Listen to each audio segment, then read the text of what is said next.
people, the human rights violation that I will be speaking about today is known as FORB, F-O-R-B. That's the freedom of religion or belief. Recently, I was invited to Parliament in the UK for the launch of the Open Doors World Watch List 2025. The report highlights the issues of persecuted Christians with a list of the top 50 countries in the world that persecute Christians for their belief.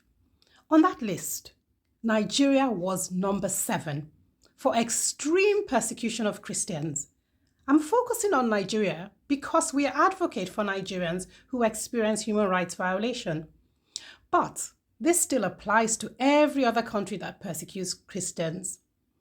The Open Doors event at Parliament was such an eye-opener and very informative because it revealed that when a person is persecuted for their faith or belief, there is usually a connection between the violation of that right, the right to choose and practice their religion or belief, and the violation of other rights at the same time. So, what do I mean? Let's look at what the law says. Article 18 of the International Covenant on Civil and Political Rights protects the freedom of religion.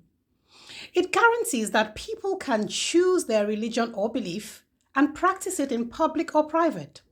But from all indications of what goes on when someone is persecuted for their religion or belief, this right can only be appreciated when other rights that are connected here are not violated too. Did you know that when you are persecuted for your religion or belief, your right to freedom of expression is also violated. Your right to freedom of peaceful assembly is violated. Your right to freedom of association is violated because you no longer have the right to practice in public or private. A lot of the time, these rights are taken. When women are persecuted, another violation of their human rights we see is sexual violence or enforced marriages, as is the well-known case of Leah Sharibu. This is the young girl who was abducted by Boko Haram 6 years ago and remains in captivity for refusing to denounce Christianity. With men, women, and children, they become displaced from their homes. Many end up with nowhere to live and are discriminated against with no legal representation.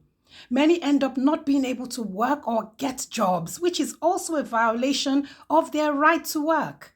Then there's the trauma of the whole experience on the entire family.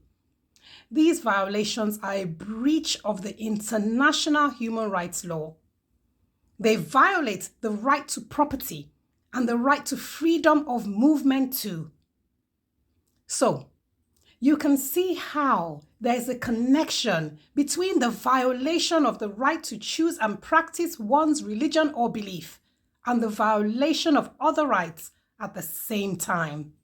Did you know that there are international human rights laws that are established to address these violations, but they are not strongly applied in Nigeria?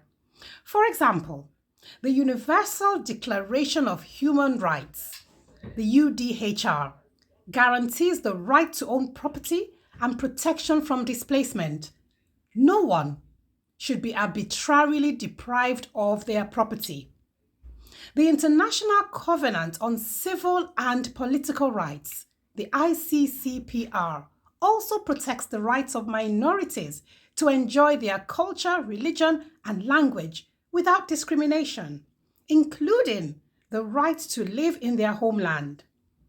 The Convention on the Elimination of All Forms of Racial Discrimination, the CERD, calls for the elimination of discrimination, including that based on religion, and advocates for access to land ownership and other resources.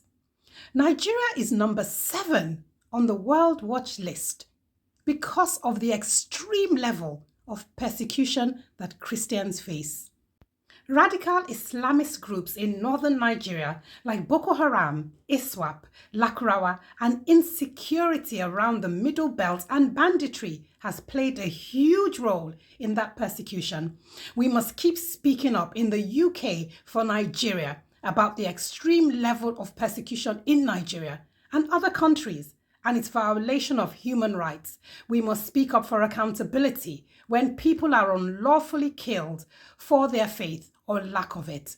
We must speak up for the rights of those accused of blasphemy, like the case of Usman Buda, who was stoned to death for alleged blasphemy. We must speak up for the plight of those who have lost their homes and have ended up in IDP camps. We must speak up so all the legal protections mentioned here are enforced in Nigeria.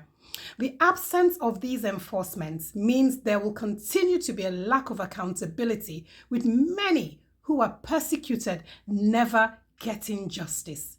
Please like and share. Subscribe. Till next time, take care of yourself and each other.